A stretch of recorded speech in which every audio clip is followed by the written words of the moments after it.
Hello, welcome, Katie. Hello, how you doing? Hello, I'm okay. How are you? Very warm, very warm. It's been too Oh, hot. Been too oh, is it hot. really hot up there? Yeah, well, it's probably hotter where you are, but I'm just awful with heat. I just can't. Anyway, welcome to I Yeah. Just Need to Talk About This Film, Yeah, where we are literally just going to discuss a film. It doesn't mean that we're trying to tell people to watch it or not watch it. It's just we need it off our chest. We yeah. need to just have a moment over this film. Let it out. Yeah, let it off our chest, let it out, have a moment, lay it to bed, go on with our lives. Okay. Anyway, so what's your chosen film today? Okay, so my choice of film Mm-hmm. is Doctor Sleep. Oh, okay. Directed by Mike Flanagan, and obviously inspired by or based on the novel from Stephen King. So, yeah. Okay. And what's yours? Oh, I'm going to do Ophelia, which came out. Well, the date can vary right now. It's Okay. a 2018 film technically, but it actually Okay. only came out last year. Oh wow. Oh, Yeah, that's intriguing. That's interesting. yeah. So that's where I'm going with this film. So just a little Nice. bit about me and you, I guess. We're both graduates of film, would you say? Yeah, Yeah, like we're both, basically, in an yeah, about way. in a bad way. We both have studied film for a very long time. We wouldn't say we're the best critics, or No. don't. Well, I'm a bit more critical than you. I think I'm the person who hates every film. Yeah. Apart Yeah, from this, apart from Ophelia. apart from Ophelia, but I do have notes that I'm going to be like, this was a bit. That's good. This could have That's good. improved. That's good. Yeah, yeah. Yeah. Anyway, I'll get into it. So obviously in Mm, the 2000 and I'm gonna say 19 film, yeah, directed by Claire McCarthy, was based on the Lisa Clean, I'm gonna say, novel of the same name. So obviously, wow. the last few years we've had quite a bit of a surge in female-led films. Yeah, yeah. And obviously, if you can tell by the name, Ophelia was it's about Hamlet, but from Ophelia's point of view. And the novel, when I looked into the novel, it didn't seem like it had done well. Like it's a novel that's gone around and people have read it, but it wasn't exactly like number one bestseller on the Times or anything like that. I think it was a bit of a middle of the road, just novel. Obviously, Claire McCarthy just somehow picked up and was like, I'm going to make this into a film, which is absolutely fine because really the film could have been amazing. It could have been, you know, out for all the BAFTAs, out for all the Oscars. It could have been amazing. So sorry to interrupt, but so Mm-hmm. where does the painting come in? The Lady in the Lake Mm-hmm. come in with Ophelia, because Well, that's quite a strong aesthetic that they incorporate, isn't it? yeah. Well, obviously, like later, like later on, I will talk about the cinematography, but Yeah. the Sir John Everett painting. I don't. Again, I don't know if I can't really find much on the film behind the scenes, and I don't know if Claire McCarthy literally just looked at this painting and Everett's paintings in general and was like, this would be beautiful in a adaptation of Hamlet. But Yeah. it's the painting Ophelia is so it's Oh, really well known. Like it's at the Tate Gallery in London at the moment, and it's like one of the paintings they kind of use as advertisement to get people to go. It's yeah. if someone listening doesn't know what it is, it's like this beautiful painting of Google Ophelia. it. Google it, but it's of It's Ophelia beautiful. dead really. Like it's because she, as a brief history, she killed herself. Well, yeah, she kills herself in the play, which is it's very sad. I think this is why I've always had an obsession with the character because it always just struck me as kind of upsetting that she's hardly in the novel. Like I mean, the novel in the play, she's hardly there. she kind of weaves in and out, and she's obviously meant to be Hamlet's love. And then her brother kills Hamlet, and then obviously Hamlet kills her father, which leads her to go mad and then kills herself. And I think there's something about the character that gets so dismissed and so sidelines that I think this film really, there was room for it. There was this room for it. And I think the fact that her character has become a bit of a feminist thing through one of this painting and the image of her killing herself really is like, I was just basically, the second I found out this film was going to happen, I was obsessed with it already. It hadn't even come out yet. And I was like, I'm ready for this. Yeah. I mean, I just always think that imagery, you know, from the painting, and which we'll talk about later, what Ali incorporated in the film, is just so, from what I've seen, is, I don't know, it's just, it strikes me as though it's quite angelic, and it is striking, even though obviously, as you say, you know, she's dead, but there's something about it which is an intriguing quality. Yeah. But anyway, when the production was first announced, like most productions, you don't really hear about it until they start announcing cast, because the second a cast member is contracted, they have to kind of put it out so that other agents and people trying to get these actors know. So straight away, Daisy Ridley was announced to be playing Ophelia. So she was, at the time, taking our brain back to 2006. 2016. Oh my god. 2016. What's I doing then? We had just had Star Wars, obviously, in 2015. So she was, you know, fresh face. And straight away, she was a leading lady. And now suddenly she is the main character carrying this film. Naomi Watts was also named. And she was named as the Queen. And this was all, this was May 2016 it came out. So obviously then filming took place straight after. So obviously, the buzz started. And like I said, the novel is all based on a novel, which was based on this 2006 novel. What else is it? Yeah. So obviously, it obviously was very clearly a bit of a passion project for Claire McCarthy and I am so scared that I'm going to say this wrong. Semi-Clear. Semi-Clear. Claire, who was the screenplay writer. Oh, okay. Yeah. But again, I think it is down to more being Claire McCarthy's love for this, because you can just kind of, if you watch it, you can just see the passion and the love for filmmaking going into it. The plot basically follows the events of Hamlet from Ophelia's perspective.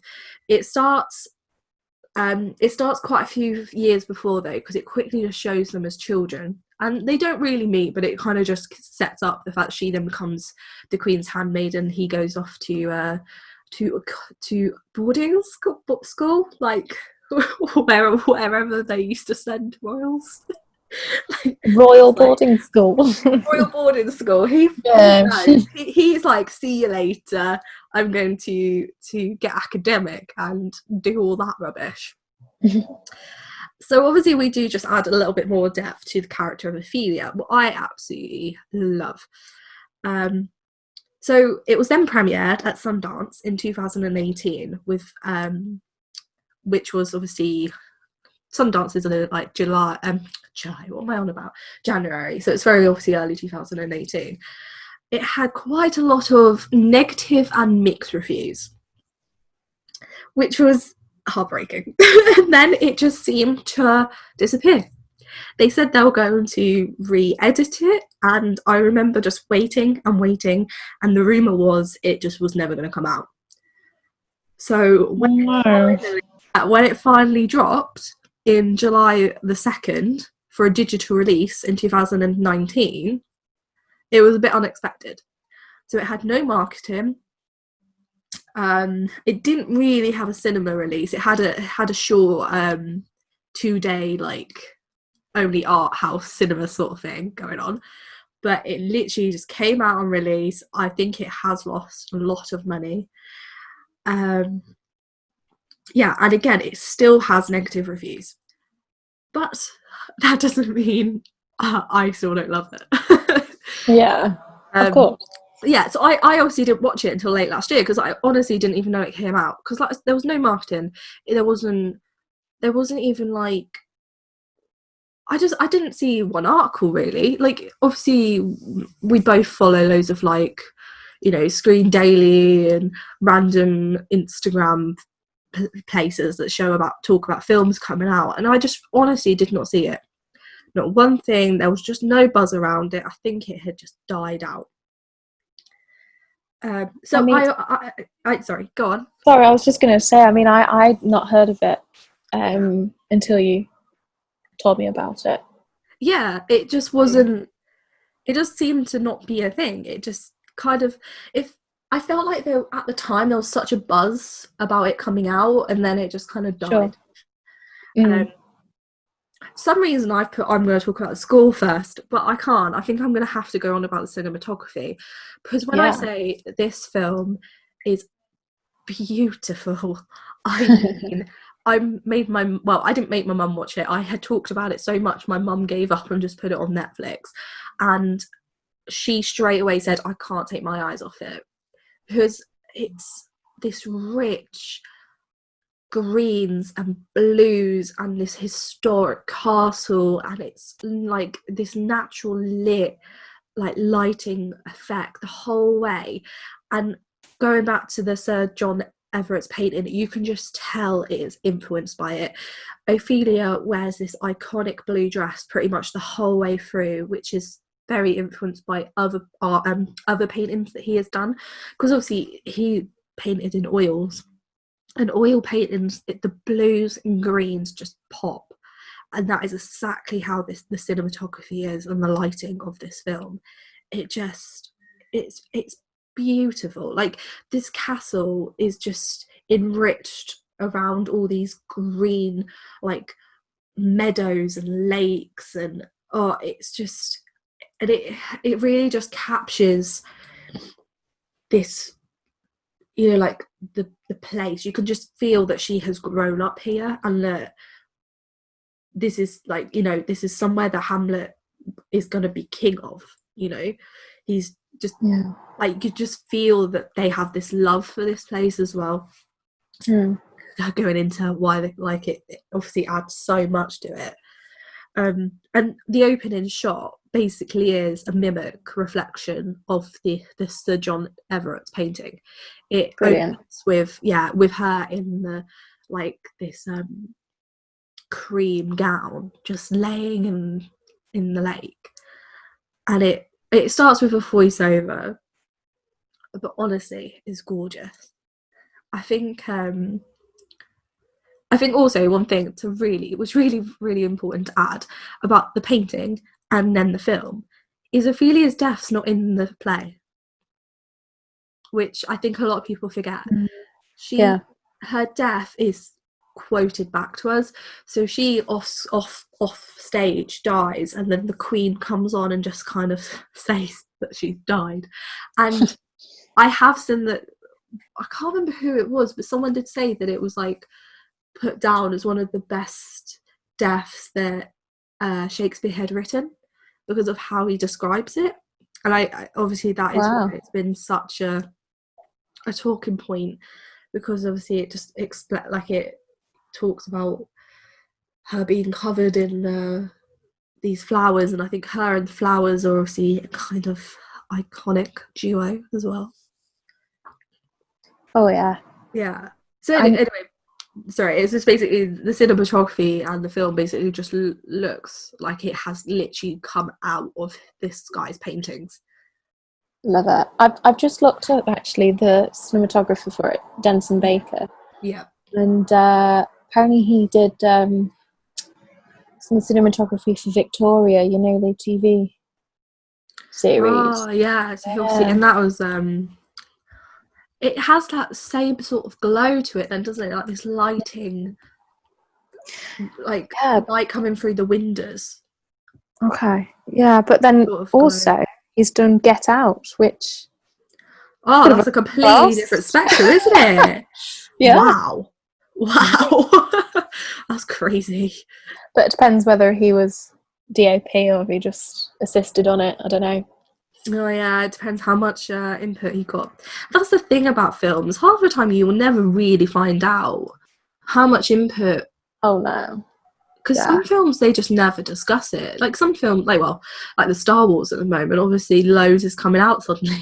Like loads of tea is being spilled, but that's a studio film, so of course loads of behind the scenes is going to come out. But yeah, films like this, I just think it will never get said. Yeah. Stephen Price is the composer for this film, I and love again, Stephen Price. exactly Sorry. the this is what I mean. The film had so many good elements. Mm. Cinematography, big ass tick. It could have won all these Oscars awards just for the cinematography, but then the Mm. soundtrack. Oh my god, it is absolutely gorgeous. It just captures this feeling that Shakespeare has of this um like witchy, but like um historical. I don't know, it makes you feel like you're in a dream world where witches could Yeah. be, and like you could just be walking through the woods all the time. It is honestly, it just captures something in my heart. This sound, this soundtrack, it is absolutely gorgeous. I would just say just listen to just the song Ophelia. It is powerful. Oh, it's so lovely. So I yeah, that's will. yeah. So this is Get it what I on mean. Spotify. It had so many good things, and then also the promising cast. Obviously, it was Daisy Ridley, so this was straight out of Star Wars, and all the reviews, if you read them, pretty much say the film could have been improved, but Daisy Ridley's performance was amazing because it was Well, that's good. she carries the film because she plays the um she plays Ophelia. I don't know what I was going to say then. She plays Ophelia, Yeah. and the narrative basically follows her the whole way through. It doesn't really go away from her often, so every shot or every scene has her in it. I think there's something like two where she's not in it. And Jeez. Daisy Ridley actually did come out and said that she did not like this. She did not like having to be on set every day and having to kind of pull a film along. She said she much Oh, rather be on an I can't say the word ensemble. ensemble. Yeah. So obviously, the merger on the Orient Express. Apparently, she loved being on because it was, a wide cast, and the same with Star Wars. Even though she again was the main character, she just wasn't alone. She said she just, Yeah. she was always with another person. But Tom Felton is also in this film, which we all know, we all love him. Yeah.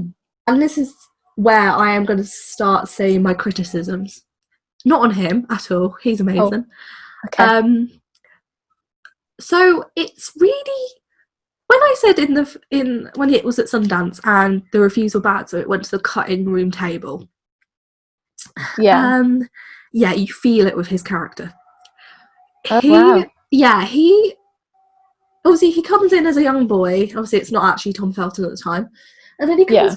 he kind of is a blink and you'll miss him cameo at the start. Ophelia comes out to like a dance or something, if I remember correctly, and he is across the room, and they just look at each other, and that is it. You then don't see him again for half an hour. Oh, It doesn't wow. establish that this is her brother or anything, like you know. Um, and then when he comes back into it, it's literally like she just. It's like it's missing his introduction. If that makes sense? Like it's like he's Yeah. suddenly just there. He's like, oh, here he is. He is now a character. There's just nothing to start him off or to enter him into the narrative. Yeah. You And I just would have say the to. same. I would say the same with her father. And these are two main characters in her life. Her father is murdered by her lover, and then her brother kills her lover. Like it's complicated. It's the main thing that I think for me, I'm like, yeah, I can see why people were like, what is this? Because where was his introduction? Where was it? It felt really weird. George McKay is also in the film. Obviously, we all know him from 1917 now. Yes. He obviously was quite a well-known, well, not really well-known, Yeah. British actor anyway. Obviously, he was in Pride, Yeah. which I think, and was it Pride. Sunshine on Leave? On Leave? I Yeah. don't know. I've not watched it. It's all right. I wouldn't say you have to watch it. Yeah. Yeah, but Okay. so obviously moving into negative reviews, they literally are all basically saying, um, okay, right. So this is the best one that I found was from Screen Daily, and it made me so mad because basically they said Ophelia is more like Shakespeare in Love than Shakespeare. Okay. And I was like, did you even watch the film? Seriously, did you watch the film? Because I can see, because, you know, if you looked at it in one way, you could say it is fan fiction. You know, Uh-huh. it's all from her point of view, and they do change details. But the details that are changed are still in line with Shakespeare. Like, Okay. okay, for example, I am going to spoil it a little bit, is Naomi Watts has a sister. So obviously the Queen has a sister, and this sister is a witch. Which I get, Oh. which could 100% happen because it all happens where Hamlet is not there. Yeah. So it basically is just gives a little bit more depth to the character of the Queen, making her a little bit more what's the word, like out for her own gain, hence why she marries the uncle, sort of thing. Like, it's that she wants to be queen, you know, she wants to be queen. Her sister has helped her a bit with this by her sister Sure. being a witch, so it kind of it works for me anyway, because like I said, this film, like this play is about a guy who sees his dad as a ghost. What Yeah. is it really that far-fetched that there's some, and she's not a full-on witch, by the way. She's more just like a remedy witch, like a real witch, like that you could get in the reality. She just knows how to use snake poison, like, you know, Oh. it's, yeah, that's kind of how it goes. Okay. Anyway, they also then said that one of the main problems is that Ophelia is underwritten. She loves Hamlet, but other than that defining characteristic, there's no sense to her dreams and desires. That I 100% agree with. There is something lacking in her character. Again, I think it's to do with something that's been left on the cutting room table. It's like But at the... Sorry, go on. sorry, I was just going to say, but wouldn't that sort of, whether it would have been a scene that they've deleted or whatever, wouldn't you say that that's more like an essence that she just has to have Yeah, I would say that, but I throughout? think towards the end there's a scene where she kind of throws a lot back at the Queen, saying you, like, you muted me, sort of thing. Like, she says, I wasn't able to be who I am because you made me silent and you took away who I am. And I think that's that there must have been something else in the script to hold that end up, because otherwise it did kind of come from nowhere. And yeah, so I do Yeah. think it is like little things, like I said, like she has I'm gonna stop just for a moment because I'm gonna sneeze. Okay, I think I'm okay. Bless you. Thank you. um yeah, I think also another part of it is her father. Like I said, there's a lack of her father, Yeah. and he's there, and obviously he's a position at the court. Yeah. And there's like this one little scene where he's like, you need to try and you need to try and marry Hamilton. Oh my god, Hamlet. You need to try and marry that man. You know, in a way of like how Anne Boleyn's father tried to like push her towards the king. Sure. I think again, it's like it had the essence and the idea to give her more characteristic, but it didn't. And I think that is the only thing it just needed, a new shove. And again, it's nothing down to Daisy Ridley because she was perfect. It is just that something was missing throughout the film. Like there was a strand was missing, and that is all. Like I can't say it's the whole narrative was a mess. It wasn't. It is just this one little thing. Just even if it is going back and showing that the amount of times that the Queen tells her to straighten her back, or to really show that she kind of wasn't able to be her true self because she was made to be this lady in waiting. You stay silent, you just serve the Queen, you can't do anything, and Hamlet is the only one who sees her true self. Right. I do believe her love for Hamlet. I think I did say that when I first watched it as well, though. Like, it is this feeling that, why do you love him? Just because he's giving you, there's cheek between them, and I like that. There's, she doesn't act like he's the prince. She's like, yeah, please leave me alone. But I really do like it. I like this old school. It's a little bit like Romeo and Juliet. Like the second they kind of clock eyes, they like each other. I do think they just, and I'm absolutely fine with a main narrative being a love, and that is what drives a character.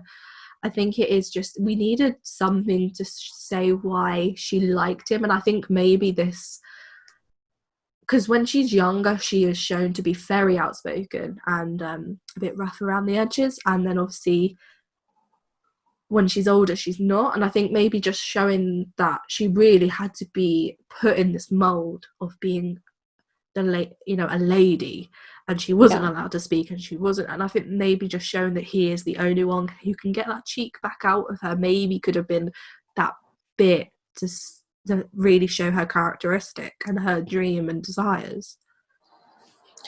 I have a question. Mm-hmm. What's the dialogue like? Because obviously it's all followed Shakespearean. Obviously, it's not Shakespeare language, I assume, but to how, I don't know. I'm intrigued. This is where it took me a moment to kind of cotton on to what it was like. It's a mix. It has Shakespearean essence. So basically, there is the odd time where they will throw in a line, and it will. Oh really? But they will. I'm trying to think. There's this one. Oh, I've completely forgot it. But there's this one scene, and they literally, and it was very well said. But they kind of say it in a more of a modern way. But like, for example, the scene where Ophelia and Hamlet first meet as adults, she's bathing in the lake that we always come back to. As you do. Yeah. And he sees her, and he says something like, "There is a fish in the lake." I can't remember how he says it now. The fish like, there. I think my favourite line was, there's two sides in you. One is better and one is baser. And it's very old English. It's a bit of poetry thread through, and the odd bit of Shakespeare dialogue.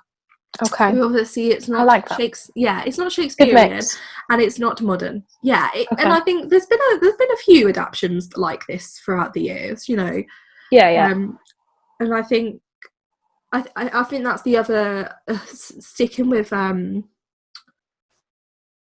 making it a little bit modern for modern audiences.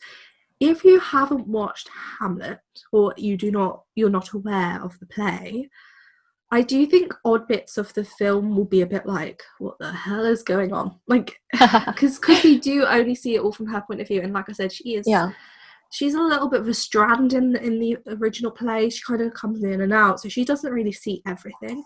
And I think for me, there are parts where It's not really that we needed to go away from her, but I think we needed a little bit more blatantly obvious what's going on. Okay. So, because like Hamlet he's going mad. He keeps seeing a dead father, and he's Yeah. really thinks his uncle killed his father, which obviously is true. And I think, like, we kind of see it from her point of view. But if I had seen that, I would not be as cool as she was. Like, because basically he's absolutely fine, and then suddenly he's mad, like absolutely mad. And I think this random middle change of him needed to be addressed much more. Okay. Yeah. Yeah, that's like, I've basically said all of my negative reviews now of it. Like, I think these 3 parts of her characteristic needs a little bit more. These characters, like Tom Felton and her father, definitely need to be strung through a little bit more, because they are what leads her to be mad. And then and obviously the marketing, they should have had marketing on this film, because there is no reason. I know it's down to money, and if the studio is going to say yes or no, but there is no reason that this film wouldn't have made some of its money back. It had, George McKay, Daisy Ridley, Naomi Watts. There are other big names in it as well, and it's beautiful. It hits teenage girls. It does hit Shakespeare fans. It hits quite a few demographics. I do not understand why they didn't push it into cinemas. Yeah, I mean, I think it just depends. I'm just looking at the distribution, where they were who they were distributed by, and they're very indie. So if it was, and it's not like an indie branch of a bigger conglomerate, I think that could have been part of the issue. Yeah. I think on Rotten Tomatoes, it actually makes me laugh, because some of the reviews are like, "Did you watch the same film as me?" Like, here it says, "A confused melodrama more fitting the retelling of Twilight in the Woods." No way. I'm like, seriously, did you watch? Oh, it's so funny. But then, like, here, like, Daisy Ridley does an amazing job in all fronts. And the second half of the film is really, because I don't want to give away the ending, but they do change. It's not the original ending, but again, it's done in a way that could have happened. Like, you don't know, it could have happened. Maybe she pulled a Juliet. Maybe. Well, it's in the same sort of stratosphere. Yeah, you don't know. Like, everyone dies at the end. Yeah. Like, literally, every character dies at the end, so none of them would have been able to tell you. Yeah, I think it's just, again, it's one of them films that I just think it's one of them I tell everyone to watch. I understand that there were bad moments, and I think my main love for this film was what it was trying to create in a way. Ophelia was a tragic figure who fell in love with Hamlet in a moment, and his actions led her to this sorrow and hardship, but without her in the story, and without her death, and that it's like a catalyst for the male counterpart. And I think having her point of view, also strung by the Queen, where again we never really got her desires in the play, really just allowed us to have a look at these female characters who were overlooked and have their strengths and power shown. And I think the main thing with Ophelia is her strength is her loving and kind nature, and I think that's just not shown enough on screen. I think there's nothing wrong with having a character be loving and kind. We don't always need women who can kick ass, because that's not reality. In reality, there are many females who are loving and generous and kind and put their feelings aside. And I think having that displayed on the screen was, well, it deserved awards. And I think that's what's just upsetting. But the film is obviously on Netflix at the moment, so if anyone wants to watch it. Netflix and chill. In It's lockdown, perfect. it's worth watching just for the cinematography, really. I'm excited about Stephen Price's composition. I've been a fan of his for years, and I didn't know it is gorgeous. I can't it. explain it. Like, it has like female singing in it, like, you know, like old school. I'm trying to think. I've lost all my words, but like medieval. You can imagine it in like a abbey, in a medieval, fabulous. like in the 15th century. It's gorgeous. Love. Okay. Guess I'm throwing the ball over to you now. Oh golly, I'm nervous now. Tough act to follow. What, me just babbling on about how much I love Daisy Ridley, really? I mean, yeah. Well, this one we've got Ewan McGregor, so do you know what? The overarching theme is basically Star Wars, really, isn't it? We can't escape it at the moment. Can't it's escape everywhere. I don't want to. Fab. Okay, so so my should I just get into it? Yes, 100%. Just go into it. Just get in. Feel free to edit me out. No. Just put me on the cutting room floor. So my film of choice is Doctor Sleep by Mike Flanagan, and obviously it's the sequel to The Shining, both written by the one and only Stephen King. The reason why I want to talk about this specifically is I've watched it fairly recently, and I just couldn't stop thinking about it. Not necessarily because I was like obsessed, or you know, oh my god, I love it, and not because oh my god, I hate it.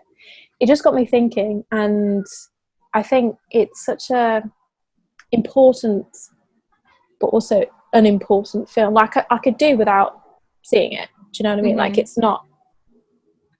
I don't know what that sounds mean, but it's not like it doesn't carry on that legendary status that The Shining, the film, and The Shining, the novel, have sort of accumulated. It doesn't surpass any of that, which I don't think he tried to do, Mike, the director. But that's okay, you know. So you're saying it's like it holds up to the original sort of thing, but it's not adding anything new. It's not that you're going to go and watch it and there's a new thing to watch, but it's a brilliant film. Well, there is, and I'll get into it later. It's one of the things I like about the film, but also it's kind of weird to me how that's a thing. It's basically what I like is the whole subplot of this group called the True Knots, and they're basically like this vampire. Like, they're not vampires, but they suck the shines from shiners. So people like Danny or Dick Halloran, you know, the guy from The Shining, who was a shiner. So they feed on the shiner's energy, and that's how they stay immortal. But they're not 100% immortal. It's weird because in the book they get all killed off by measles. Have you read the novel, or is it just you've just looked it up? I've just looked it up. I do have the book. I just haven't read it. Don't worry. I think there's so many books to read. Sometimes you just need to do a quick YouTube video or something to get you up to scratch on it. Yeah, but also, like, The Shining is my favourite book of all time. And it was two aspects, I suppose. When Doctor Sleep came out, it's either because it only came out 2013, the novel Doctor Sleep. So relatively quite new, really. Yeah. Well, compared to The Shining, which came out in 1977, you know, it's quite a gap. But I don't know. I didn't feel that compelled to read it in case it not tainted, but I don't know. I would much rather have put in my time rereading The Shining than Doctor Sleep, to be perfectly honest. But that's just me. But anyway, so so there's this group called the True Knots and all that, and I really, I find that group really interesting. Really interesting subplot. Well, it's the main plot actually at the end, but I found that as a really interesting point, and I don't know, it was kind of weird seeing this new parts, new, what do you want to call it? New insight? Yeah, new insight, new. Oh God, this is about. Is it like new, like evidence? Does it add more depth to the original story? No, see, that's the thing. It doesn't. It can be. That's what I mean when I say like Doctor Sleep. We could do without it. Do you know what I mean? Mm-hmm. It's just an additional sort of part of Stephen King's multiverse, if you will. Okay. You know, these almost creature-like that people they feed off shiners and they're immortal, and that in itself is really interesting. And they all have their own different types of powers, if you will.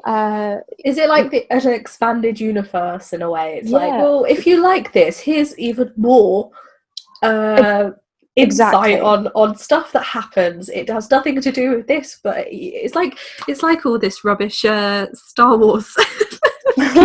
keep going with Star Wars at the moment. Like, did we need the prequels, or could we have done them without them? Who knows? Yes. I love anyway. Yeah, no, I see. Yeah, it's a weird one. But what I had issue with, and what I found difficult to sink my teeth into, is with those two worlds colliding. You know, the new stuff, the new group, and then having that clash almost with the Overlook Hotel, and yeah, that's what I had sort of issue with, because it felt a bit mismatched in places, and I don't think that's down to the book, the novel. I just feel it's specifically mismatched in the film because the film goes along with the narrative that Kubrick did in The Shining. So if you're not aware, the Shining novel and the Shining film that Kubrick directed is very different, and Stephen King famously hated the film. Maybe because it was so different. I don't know. But there's loads of case studies on it. Yeah, it is ridiculously different. I think it is just pretty much odd things are the same, but like, isn't the ending completely different, and the meaning of the house is completely different? Because isn't the house like in the novel a being in itself or something? yeah. Well, in the film they were sort of mentioned because it was built on the Native American burial ground. It was haunted in that kind of respect, and bloodshed led to more bloodshed, and it just has that sort of a very classic horror. yeah. But so to go back to this sort of mismatch, Mike Flanagan, the director, I feel like he's just trying to go along with two storylines almost. There's Kubrick's The Shining, and then there's sticking to Stephen King's narrative throughout, from The Shining to Doctor Sleep, all that same lineage. Well, to be fair, props to him though, because that must have been a really hard job trying to make a sequel to a film that was based on a book, and you're now making a sequel that's the book that's a sequel, but you have to try and align them both with the original film. Exactly, because I feel like if he went one way, so if he just stuck straight to Stephen King's novel, then you're going to have a shitload of Kubrick fans that are going to be pissed. Do you know what I mean? And vice versa, almost. So I think he did a really good, he kind of had to do that infusion. It was sort of the only possible choice he could do it. But that's the main thing that sort of makes me feel uncomfortable about it, and sort of unsure about how I feel about the film. which is quite ironic, I guess. I don't know, but so that's sort of my main critique, and the main reason why I wanted to talk about it, because it's something I just keep thinking about. It's like, which timeline has he done? It's like, oh, that bit's from Kubrick's timeline or from Stephen King's timeline, and it's weird. But yeah, kudos to him. I think also though, because it's directed by Mike Flanagan, right? Yes, so he has done another Stephen King film. Yeah, he obviously has a love for Stephen King, but also obviously, I don't know if you know this, but obviously I love horrors. The Haunting of Hill House on Netflix is brilliant. Beautiful, and obviously it's so many long takes, and there's that one episode that was something like, I want to say it is something like 7 long takes all in one episode or something ridiculous. It might be 9, and it's absolutely gorgeous. So I've pretty much watched all of his stuff, I would say. Yeah, and Hush is another one. I really enjoyed that, just, you know, what he did with it, because he seems like he's quite he's a bit of a director duo, isn't he? He's a writer and director. Yeah, precisely. It's what screenwriter. So this is his love then, isn't it? He knows everything, you know. Yeah, and it's interesting, the more I researched about Dr. Sleep, the film, there's a lot of notes and homages to other Stephen King's works. Whether it's conspiracy more than that, because I know a lot of people do literally sit in their room and just try and think, oh my god, that's a connection there. Whether it was meant or not, I don't know. But yeah, I thought that was quite interesting, and he did use one of the actors, Gerald. I can't remember his name. The guy that played Gerald in Gerald's Game. He was one of the characters in this film. But yeah, so shall we move on to sort of some of the more aesthetic stuff, or yeah, of course you can. Okay, so so parts that I enjoy. Oh yes, I'll just look at this. I just want to mention the boiler room, okay, in the Overlook Hotel. So in the novel The Shining, obviously the boiler room was like an ongoing sort of subplot that was just boiling and boiling up, if you pardon the pun, to the grand ending of when it, you know, explodes and down goes the hotel. And obviously in The Shining, the film, Kubrick was steered away from that storyline, and obviously the hotel still stands in that timeline. But so I really liked the inclusion in the film of Dr. Sleep, going back to the boiler room, because obviously in Stephen King's timeline, in Dr. Sleep, we don't go back to the Overlook Hotel at all, and that's a thing that's been building up, is the Overlook Hotel. At the end and in the third act, most of it is at the hotel. And okay, so is the whole narrative not in the hotel? Is it no, a few areas? Because obviously the original was completely in the hotel, which really makes you feel claustrophobic and yeah, it's beautiful. Yeah.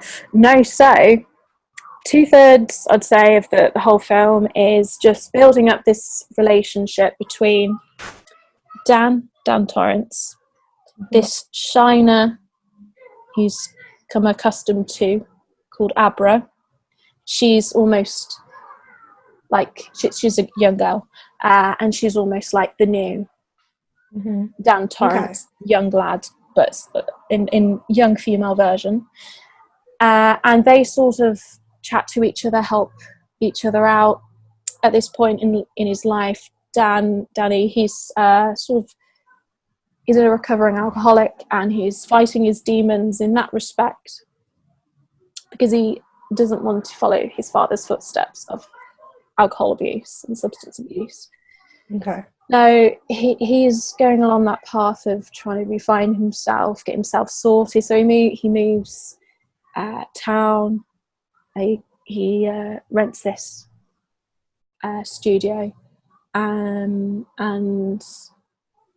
he has a new job. He's got an AA meeting, and he's got a sponsor, which becomes his best mate, which I'll go into later because I didn't like what they did with that. But anyway, so all of this is all building up to that, and then on the other side is the True Knots, the group of vampires that feed off of shiners and all that, and basically that sort of intermingles eventually with Dan's timeline, because they're after this new shiner, really powerful shiner, Abra, the young girl. So that's how Dan comes back into it. So it's like really this kind of loop of Dan trying to protect Abra, and Abra trying to test her shine ability to So it really take out the vampires. So it really brings the shining to the forefront then, because before it's kind of just like a little bit of the boy just has it. Yeah. As like not really a side plot, but it's more just like character development on him. Yeah. And understanding. But in this, it's the plot. It's the main. Would you say it's the main catalyst? It's a superpower. It feels almost, especially when you're introduced with the True Knot group, and they've got their own quirky. One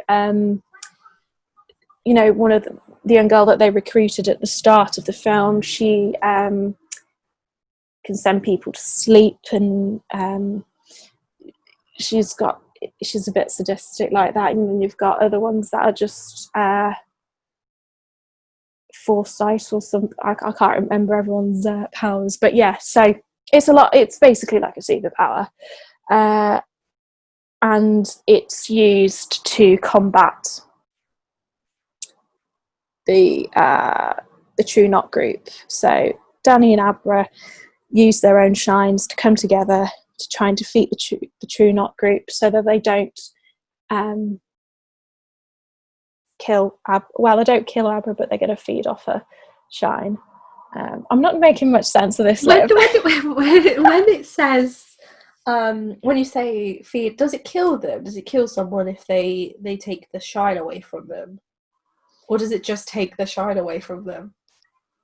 It's kind of weird. So there's this boy that goes missing who has a shining ability, and basically as they're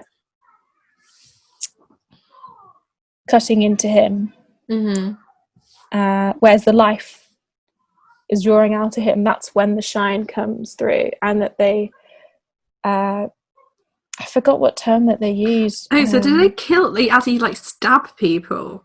They kill them. Yeah.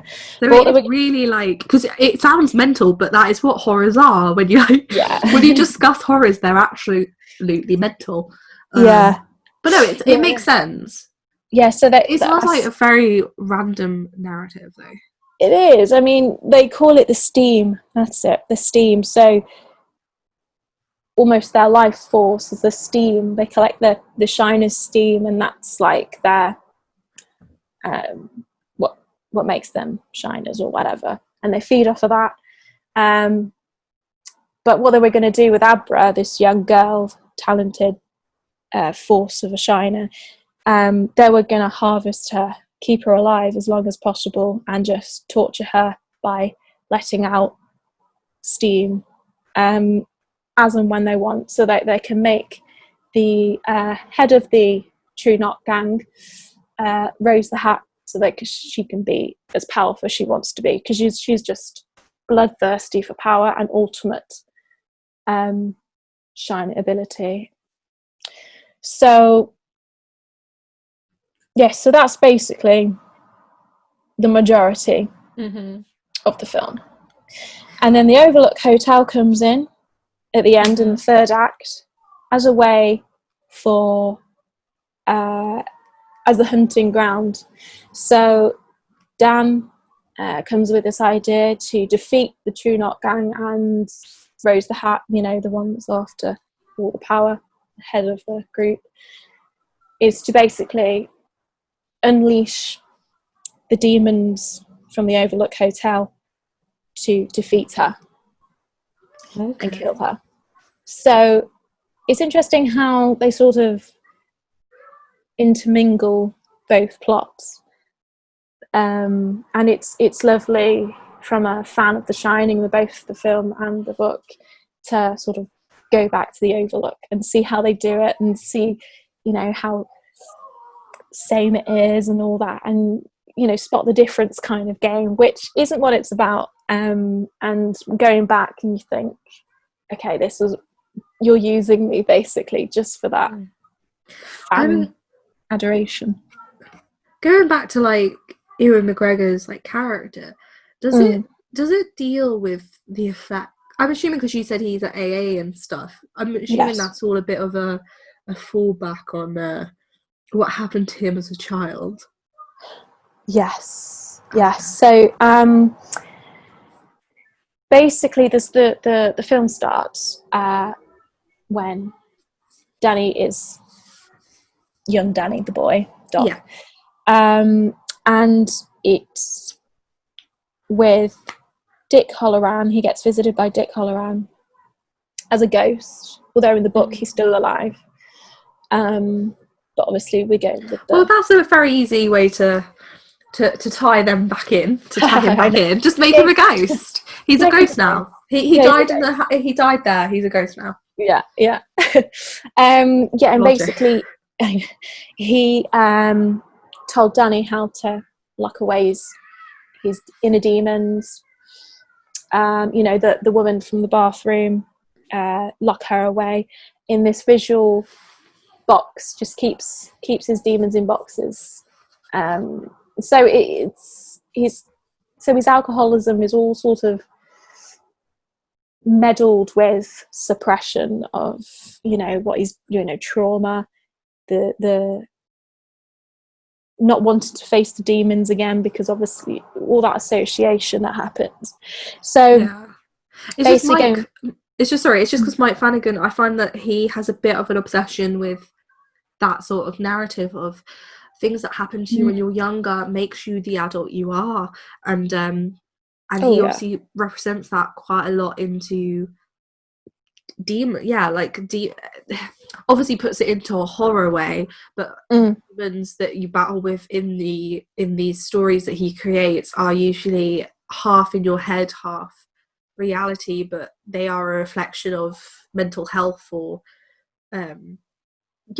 life events that people have had to overcome. I just find it interesting that he always has this same I just had the word in my head and I've lost it, repetitive point, I guess.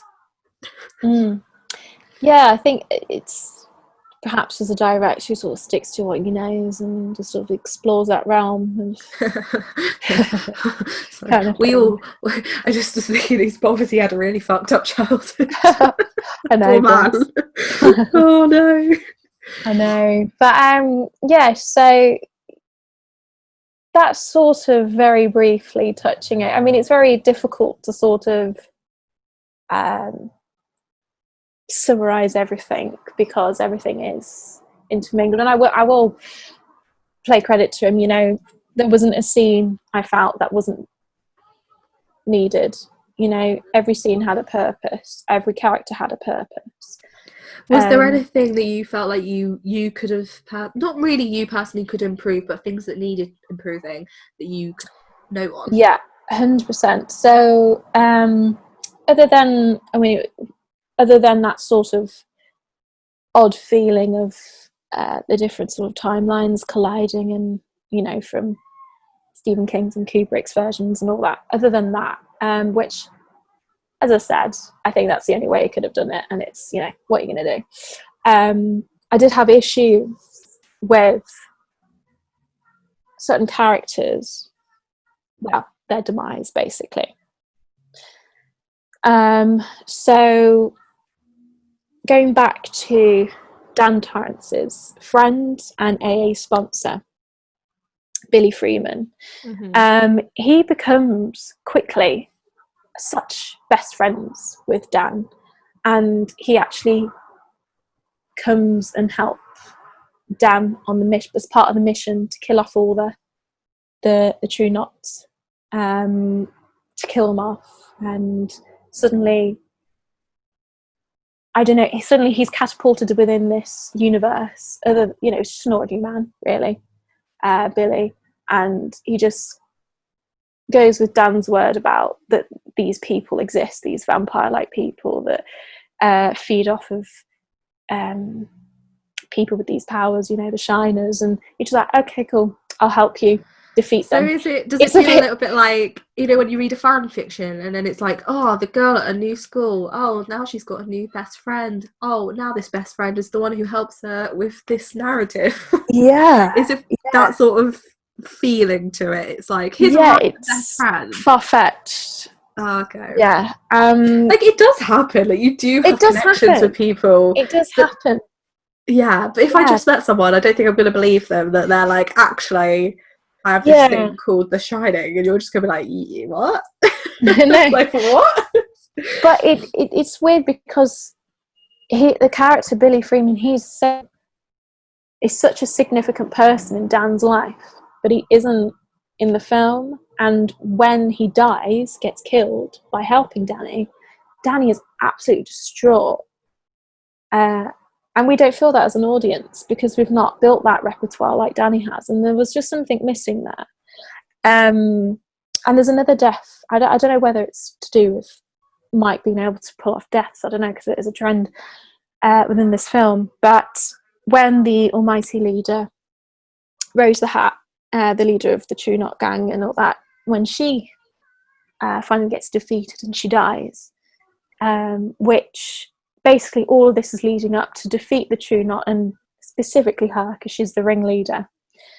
And she is the one that gets trapped into the Overlook Hotel because it's part of Danny's plan, play her own game, have maximum power to defeat her. And we get all these all of Danny's fears, and the characters unleashed. So you got the twins, they can play with us, Danny. Then they come back. The previous owner and previous caretaker of the Overlook, that also had the same demise as Jack Torrance did. They all come back, and they're the demons and all that. Oh, and the woman from the bathroom, room 217 and all that, they all come back and they kill her. But it was just such a shit death. Like, concept-wise, it's brilliant, but pulling it off was so shit and so quick. And so again, it's going ridiculous. Down to having a really amazing concept, and but the payoff wasn't right, and it didn't do it justice. 100%. And that's a shame. And I'm like, hey, if you're going to have all this lead up, first of all, and also if you're going to have all these characters and monsters come out again, you've got to have some sort of payoff for it. Yeah, because this film is such, The Shining is such a cult favourite. Everyone knows stuff, and I think if you're going to bring it back, as in key elements that have been discussed for years and cosplayed and brought into concept art and stuff, and you need to do it in a just way that's gonna it was just bring a love and a love back to the audience for it. It felt lackluster, really, because there's been some sequences like so our brother and girl, when she sort of projected into Rose the Hat's mind, so that she made her see what wasn't there, kind of thing. And in this room there were cabinets, and the sequence, and it was like Inception, basically, the whole warping going around the room, all of that was really, really incredible. And just trippy sequences like that were really cool and great. And how you know Rosa got out of them, and how they sort of constantly sort of fighting and flexing their muscles at each other of what they can do, and then to come to that.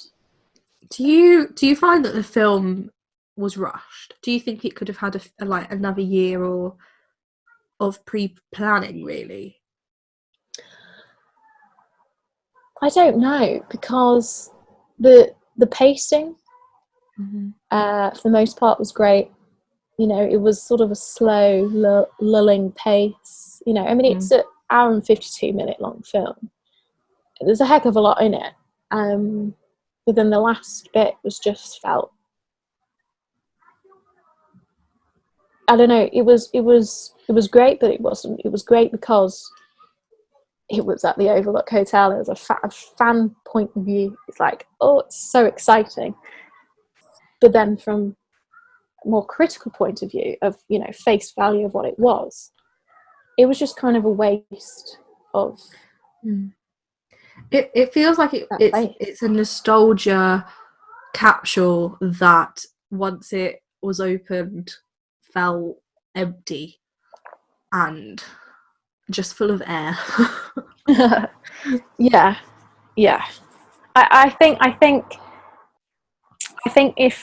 if he went, Mike Flanagan, if he went more along the lines of the book, minus the death of how all the tune-up people die, which is eventually by measles, because that's got no payoff whatsoever.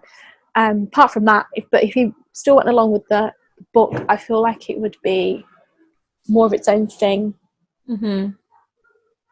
But I think he just tried to fixate that it's a sequel to The Shine, the sequel to Kubrick, you know, and it's. I wonder what tricky. Kubrick would say about it. Oh, he would hate it. Let's be honest. He probably would be like, "What the what the?" Yeah. Like he would be like, this is not mine." Yeah. And one of my main issues, actually, I mean, such contrast to what you said about the soundtrack of your film, and this one really pissed me off. Okay, in this one, it's not a beautiful adding to the story. What is it? Is it like a take it away? Basically, okay. So the score was done by the Newton brothers, and they basically used the blueprint of the original score from The Shining, the film. They used that as a blueprint. So it's promising. That's a what promising made it start. Great. It was great. You know, gets you going. You know, that dun dun do do at the start. You know, with the brass, and you know, it was very menacing. But then they decided to just sort of play with it in a way that was just, to me, it felt disrespectful, and it ruined it.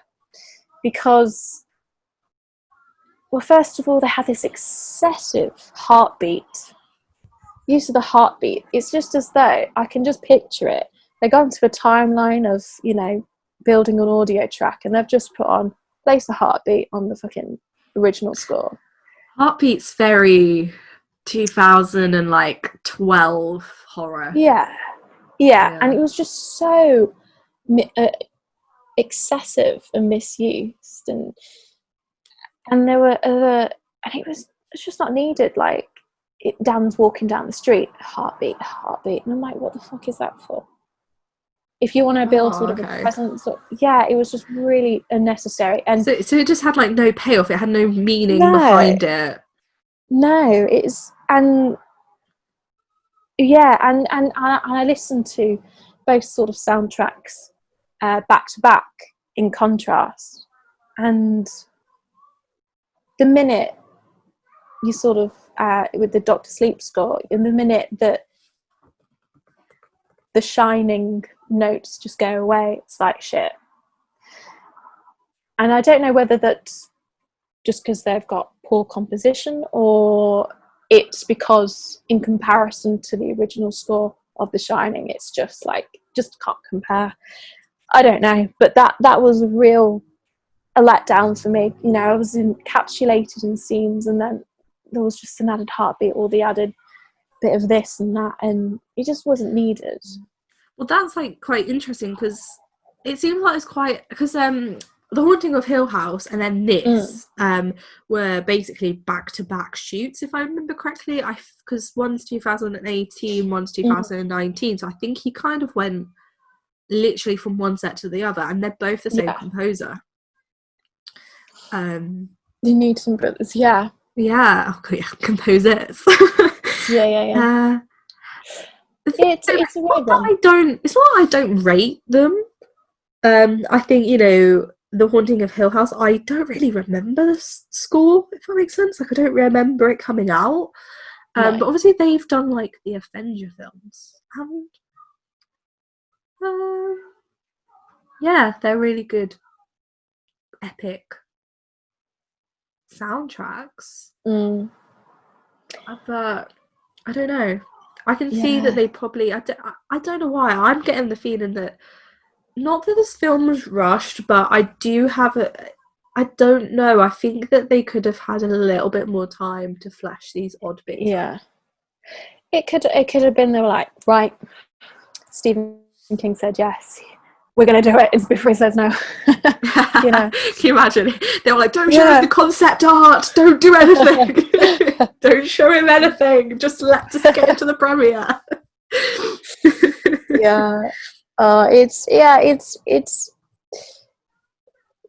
It's weird because, you know, a lot of talented people have worked on it.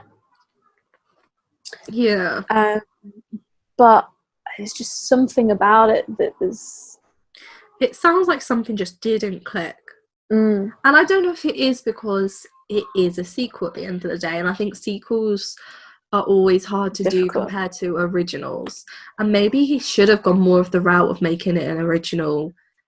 And yes, okay, you know, maybe he should have gone away from The Shining and not even made it attached to it, if that makes sense. Yeah. Like how there are films that have come out that it's like, yes, it's technically in the same universe, and yes, this is technically the same, but this is its own film on its own, like standing on its own, kind of like how I've forgotten the film's names. Split and yes, and the Unbreakable Glass. Unbreakable, that's it. Yeah, because obviously the third film is what pulls them both together, but you never knew that they were technically attached. No. M. Night Shyamalan. I can't say his name. I think he could have got it around it a different way, especially because he is such a unique director. I think maybe this tie between having to be faithful to the novel and the film really held him back, and maybe it's one of them, maybe this, maybe that, maybe he did take a lot of influence by the producer push, maybe the composer literally only had like 3 weeks to sort it out. A lot of the time we don't really know. Yeah, well, this is one of the reasons why, you know, I'm researching distribution and distributors and their influence on films, because, you know, Warner had the rights to the film Doctor Sleep, as they have for the franchise. But I don't know, I feel it would be interesting if it was attached to another studio, you know, but I don't know. It's interesting which way it could have gone. But I think that's the thing about these, like, we've both talked about, I would say kind of middle of the road films. Like, they aren't like the worst films ever made, and they're not the best films ever made, but there's something in it that just kind of frustrates you, because it could have been amazing, and it could have been like the hit, like the one that everyone was talking about and everyone had gone to see, but something was missing. And I think that happens in more films than none, because either the marketing wasn't right, or there was studio input, or the actor wasn't the right actor, or maybe the director just kind of lost faith with it halfway through and then didn't direct it right. They just kind of wanted it out of the way. And I think that is obviously what's beautiful about films, is especially these days, so many films get made and they get made for such a big amount of money. You never really know what the payoff is going to be. Oh yeah, It's a gamble. Big ass gamble. Absolutely. But I don't know, the way I look at it, I actually watched it again not long after watching Doctor Sleep. And in comparison, fucking hell, it's incredible, you know, of a film, you know, the remake version. And I feel like, even though it's not a remake, Doctor Sleep, it's a sequel and it's still attached to this very popular and very well respected from fans and critics for the franchise and that storyline. And I feel like, in comparison, it just can't stand up to it. But I haven't watched the second It film. That didn't have as many good reviews? Do you know what? I really enjoyed it. It chapter 2. Really enjoyed it. It wasn't as good as the first one, but that's okay. I'm okay with that. Maybe it was a bit more rushed, I felt, It chapter 2. I don't know. But I still think It chapter 2 is better than Doctor Sleep as a sort of equal. Yeah. Okay. Yeah, so it's a weird one. I really enjoyed Doctor Sleep. Really enjoyed it. I keep thinking about it. I'm gonna keep thinking about it, and I will probably watch it again. But it's just think about it. I can't make my mind up what it is. You can't put your finger on it. No. One day it will come to you, and you'll be like, "This is what it was."